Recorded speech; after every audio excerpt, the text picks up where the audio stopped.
আমি নিকাশা রানী বলছি। প্রিয় বন্ধুরা, আজকে যে গল্পটি বলবো তা পুরোটা শুনলে তোমাদের মাথা বের হয়ে যাবে। আমার মা কাকলি সেন। আজ থেকে ১০ বছর আগেকার ঘটনা। আমার বয়স তখন ৯ বছর। আমার বাবা ট্রান্সফার হয়ে আসে একটি গ্রামে। আমার বাবা জয়ন্ত সেন একজন ডাক্তার, এই গ্রামের একটি হাসপাতালে আসে। আমরাও কিছুদিন পরে সেই গ্রামে আসি। আমরা বলতে আমি আর মা। গ্রামটি খুব সুন্দর ছিল, চারিদিক ধুধু করছে মাঠ। কিন্তু একটাই জিনিস খুব বিরক্তিকর ছিল, জায়গাটির আবহাওয়া প্রচণ্ড গরম ছিল। প্রথম দিন আসার পরেই আমার শরীর খারাপ হয়ে যায় গরমে। আমরা যে বাংলোতে থাকতাম সেখান থেকে গ্রামটি অনেক দূর ছিল। বাবাকে রোজ গাড়ি করে নিয়ে যেত হাসপাতালে।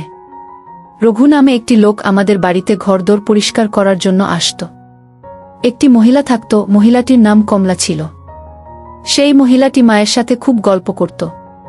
মা আশেপাশে কেউ চিনত না বলতে কমলার সাথে সব রকম গল্প করত। একদিন আমি তাদের কথা আড়ি পেতে শুনেছিলাম।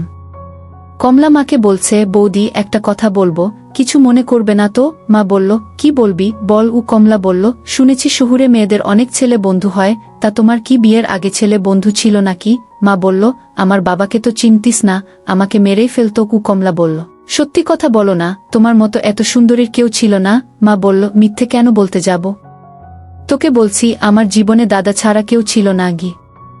মায়ের মুখে অবাক হওয়ার ভাব দেখে কমলা বলল, না এমনি। আচ্ছা, তুমি দাদাকে খুব ভালোবাসো না?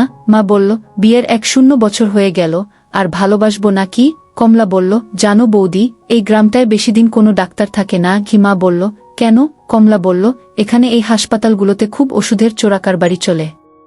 এখানকার রাজনৈতিক দলের কিছু লোক যুক্ত থাকে কি। মা বলল, তোমার দাদা আমাকে এইসব কথা তো জানায়নি কি? কমলা বলল, সে কি বৌদি, আপনি জানেন না? এর মধ্যেই ডাক্তার বাবুর সাথে কিছু লোকের ঝামেলা হয়েছে হাসপাতালে। তারা ডাক্তার বাবুকে শাসিয়েছে গি। মা চুপ করে শুনছিল। এরপর আমার মনে আছে সেদিন রাতে বাবা মায়ের মধ্যে এইসব নিয়ে ঝগড়া হয়ে গেল। ২-৩ দিন পর আমাদের বাড়িতে একজন মধ্যবয়স্ক লোক এলো। লোকটি নাকি গ্রামের খুব প্রভাবশালী লোক। আমার এখনো মনে আছে সেই দিনটার কথা, যখন লোকটি প্রথম আমাদের বাড়িতে আসে। আমি বারান্দায় খেলছিলাম বিকালবেলা, যখন একটা কালো গাড়ি এসে আমাদের বাড়ির সামনে দাঁড়ায়। গাড়ি থেকে কিছু লোককে নামতে দেখে আমি ভয়ে আমাদের ঘরে ঢুকে যাই। মা আমাকে জিজ্ঞেস করল, কি হলো, তুই বাইরে থেকে ছুটে এলি কেন? আমি বললাম, বাইরে কালো গাড়ি এসেছে, সব কিরকম যেন গুন্ডাদের মতো দেখতে। আমি ঠিক বলেছিলাম, লোকগুলো সত্যি গুন্ডাদের মতো দেখাচ্ছিল। মা আমার সাথে বাইরে আসতেই একটু থমকে গেল। মা বলল, নমস্কার। লোকটি বলল, নমস্কার বৌদি, আপনি কি ডাক্তার বাবুর স্ত্রী? মা বলল, হ্যাঁ। উনি তো এখনো হাসপাতাল থেকে আসেননি কি? লোকটি বলল, আমি ডাক্তার বাবুর সাথে কথা বলতে এসেছিলাম। আপনি যদি কিছু মনে না করেন, আমরা কি ডাক্তার বাবুর জন্য বাইরে অপেক্ষা করতে পারি? আমার এক খুব বিশেষ বিষয় নিয়ে ডাক্তার বাবুর সাথে কথা বলার ছিল। মা বলল, উনি কখন আসবেন? লোকটি বলল, না আমাদের কোনো অসুবিধা নেই কি। মা আমাকে নিয়ে ঘরের ভেতর গেল। ঘরে গিয়ে সে হাসপাতালে ফোন করে বাবাকে লোকগুলোর ব্যাপারে বলতে লাগল। বাবার সাথে কথা বলে মা জানলা দিয়ে উকি মেরে লোকগুলোকে দেখতে লাগল। তারপর কি যেন একটা ভেবে আবার বাইরে গিয়ে বলল, আমি খুব দুঃখিত যে আপনাদেরকে ভেতরে ডাকতে পারছি না, আমার ঘরের ভেতরটা অগোছালো হয়ে আছে গি। আবার সেই লোকটাই উত্তর দিল, না না, আপনি এসব নিয়ে চিন্তা করবেন না, আমরা বাইরে বেশ ভালো আছি। দেখে মনে হচ্ছিল এই লোকটাই কথা বলতে পারে। বাকি লোকগুলো অদ্ভুত চোখে যেন মায়ের দিকে তাকিয়ে আছে। দেখে মনে হচ্ছিল তাদের কাছে মা যেন দুর্লভ কোনো বস্তু। মা ভেতরে চলে এলো। কিছুক্ষণ পরে বাবা গাড়ি করে ফিরল। বাইরে থেকে শুনতে পেলাম বাবা বলছে, আরে রাজা সাহেব, আপনি এখানে বাইরে দাঁড়িয়ে আছেন? লোকটি ঠাট্টা করে বলল, আরে আপনার স্ত্রী তো আমাদের ভয়ে ঘরে ঢুকতে দিল না কি। বাবা বলল, আপনি আসুন, আমারই দোষ। আমারই ওকে জিজ্ঞেস করা উচিত ছিল কে এসেছে গিয়ে। এরপর বাবা লোকটিকে নিয়ে ঘরে ঢুকল। মাকে লোকটির সাথে ভালোভাবে আলাপ করল, আমাকেও লোকটির সামনে নিয়ে গিয়ে নিজের ছেলে হিসেবে পরিচয় দিল। লোকটিকে এবার আমি ভালোভাবে দেখলাম। লোকটি বলল, আপনার বউ তো বেশ সুন্দর দেখতে, আপনার ভাগ্য দেখে খুব হিংসে হচ্ছে গি। বাবা বলল, আপনি আশা করি আমার সাথে হাসপাতালের এইসব বেআইনি জিনিসপত্র নিয়ে কথা বলতে আসেননি? রাজা সাহেব বলল, না ডাক্তার বাবু, আমার হয়েছে ঝামেলা। সামনে ভোট আসছে, আর এদিকে এই গুন্ডাদের উপদ্রবে আগামী 6 মাসে 2 জন ডাক্তার পালিয়েছে গু। বাবা বলল, আপনারই তো দলের লোক রাজা সাহেব। মায়ের দিকে তাকিয়ে বলল, কাকলি, আমার আর রাজা সাহেবের জন্য একটু চা বানিয়ে দাও। মা অনিচ্ছা সত্ত্বেও রান্নাঘরে যেতে হলো। বাবা এবার রাজা সাহেবকে বলল, আপনার এর মধ্যে কোনো রকম জড়িত না থাকলেও আমার পক্ষে সম্ভব হচ্ছে না কি? বাবা আর রাজা সাহেব অনেকক্ষণ ধরে নিজেদের মধ্যে কথা বলে চলছিল। আমি আর তাদের কথা কান দিচ্ছিলাম না। কিছুক্ষণের মধ্যে মা চা নিয়ে ঘরে ঢুকল। মায়ের হাতের চা খেয়ে রাজা সাহেব খুব পছন্দ করল। শেষে চলে যাবার সময় বলল, বৌদি, পরের বার কিন্তু এলে আর ঘর অগোছালো থাকার অজুহাত দেবেন না। মা মুচকি হেসে বলল, এবার অন্য কোনো অজুহাত দেব গু। আসতে আমাদের বাড়িতে রাজা সাহেবের আশায়ও বাড়তে লাগল। একদিন রাতে শোবার সময় মা চুল আঁচড়াতে আঁচড়াতে বলল, শুনলাম তুমি নাকি হেড অফিসে কয়েকজনের নামে নালিশ করেছ।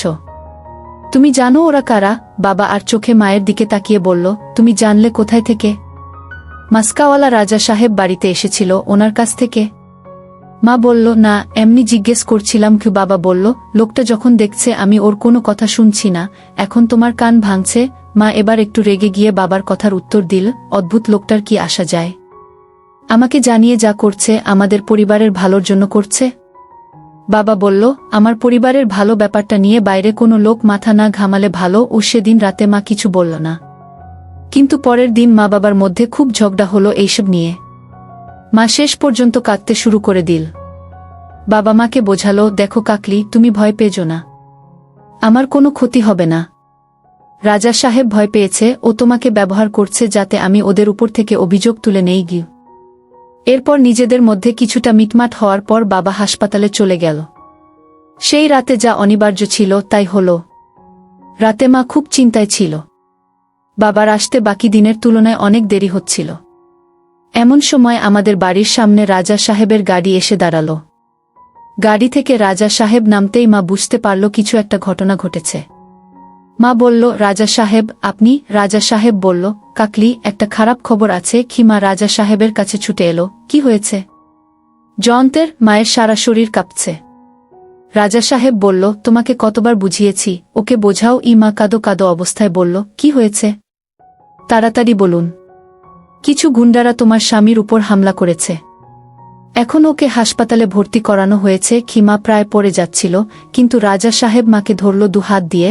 কাকলি, চলো এখুনি তোমাকে হাসপাতালে নিয়ে যাই আমরা গু। রাজা সাহেবের গাড়িতে উঠলাম। সারা রাস্তায় মায়ের পিঠে হাত বোলাতে বোলাতে মাকে সান্ত্বনা দিচ্ছিল রাজা সাহেব। হাসপাতালে পৌঁছে আমাকে নিচে রেখে মা আর রাজা সাহেব বাবাকে দেখতে গেল উপরের রুমে। আমি চুপচাপ বসেছিলাম। হঠাৎ দেখলাম সিঁড়ি দিয়ে রাজা সাহেবকে নামতে। আমাকে আর চোখে দেখে পাশ কাটিয়ে সে বাইরে বেরিয়ে যায়। আমিও কি ভেবে লোকটার পিছন পিছন যাই। রাজা সাহেবকে দেখলাম একটা বাইরের লোকের সামনে দাঁড়িয়ে কথা বলছে। দ্বিতীয় লোকটি বলল, আজ তো আপনি মনে হচ্ছে ফাটিয়ে দিবেন। রাজা সাহেব বলল, আগে তুই বল, ওষুধটা ঠিকঠাক কাজ করবে কিনা? দ্বিতীয় লোকটি বলল, আলবাত কাজ করবে। একটু জলে মেশালে দেখবেন কেমন করে আপনার বুসুরে তাল মিলিয়ে নাচবে গি। রাজা সাহেব বলল, পুরোটা দিলে কি হবে?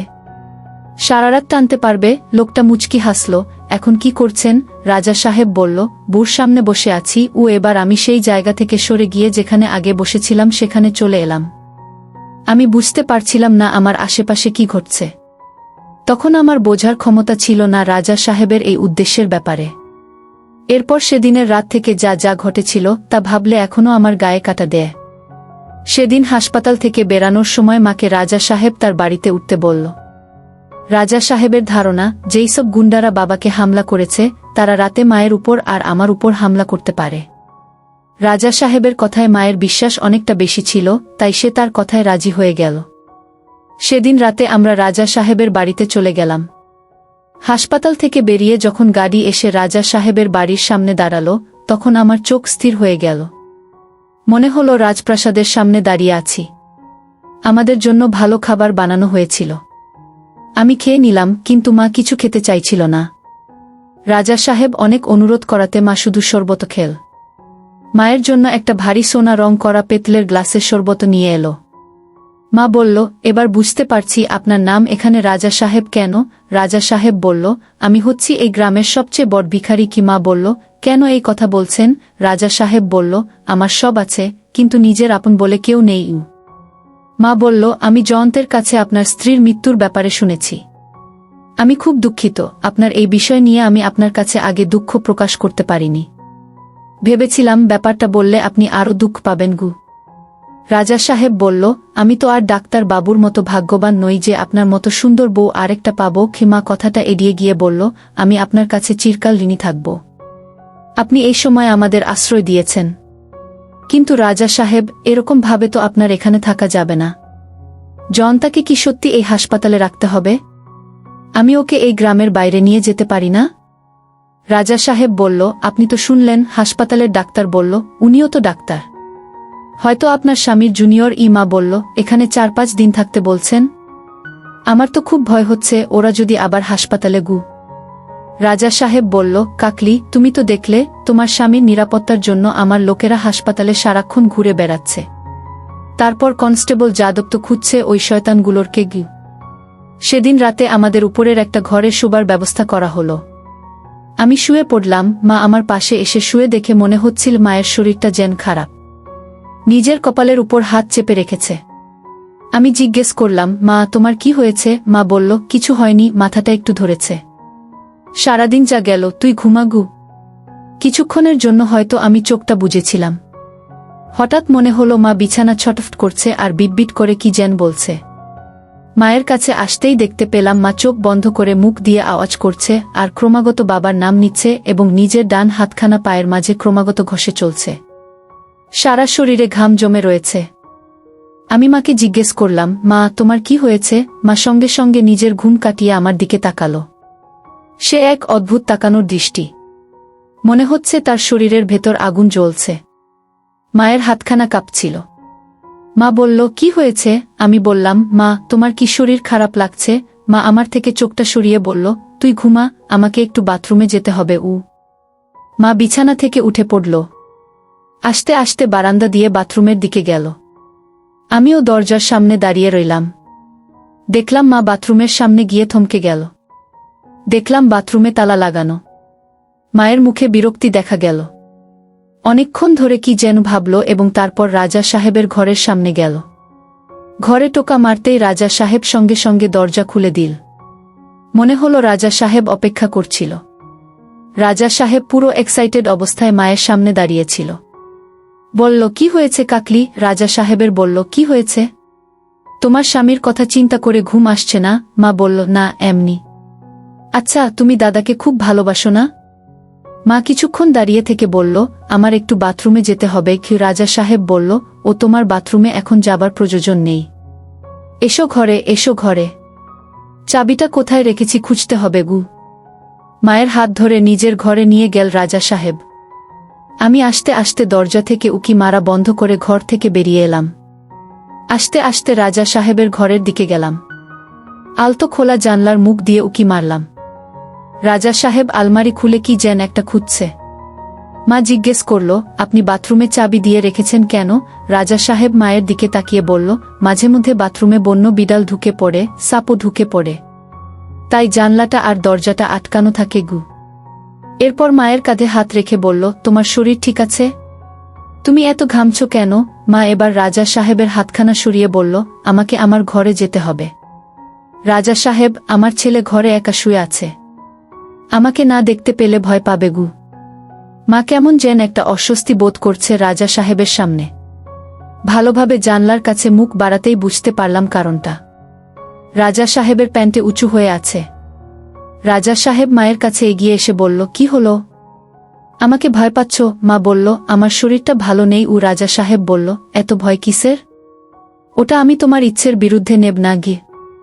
রাজা সাহেব বলল, গতকালকের রাতে আমাকে তুমি স্বর্গে পৌঁছে দিয়েছিলে কাকলি। তোমার এই মিষ্টি গন্ধ আমাকে পাগল করে দিয়েছিল। মা এই কথাগুলো শুনে জোরে জোরে নিঃশ্বাস নিতে লাগল। রাজা সাহেব মায়ের মুখের কাছে নিজের মুখখানা নিয়ে এলো। ভাবো দেখো কাকলি, প্রত্যেক রাতে আমার মতো পশুর সাথে তোমাকে থাকতে হবে, বিশ্রাম হবে না তোমার। মা চোখ তুলে রাজা সাহেবকে বলল, আমি রাজি। কিন্তু একটু পর রাজা সাহেবের অত্যাচার সহ্য করতে না পেরে মা বলল, আমি আর সহ্য করতে পারছি না, আমাকে তুলে দিন। ওই লোকগুলোর হাতে আমাকে ওরা একেবারে মেরে ফেলুক। রাজা সাহেব মুচকি হেসে বলল, তা কি করে হয় বল? আমি শুধু তোকে সুরক্ষা দিচ্ছি না, তোর ছেলে আর তোর স্বামীকে সুরক্ষা দিচ্ছি। খিমা উঠে পড়ল এবং পুকুরের জলে মুখ ধুতে লাগল। রাজা সাহেব পিছন থেকে ধরল।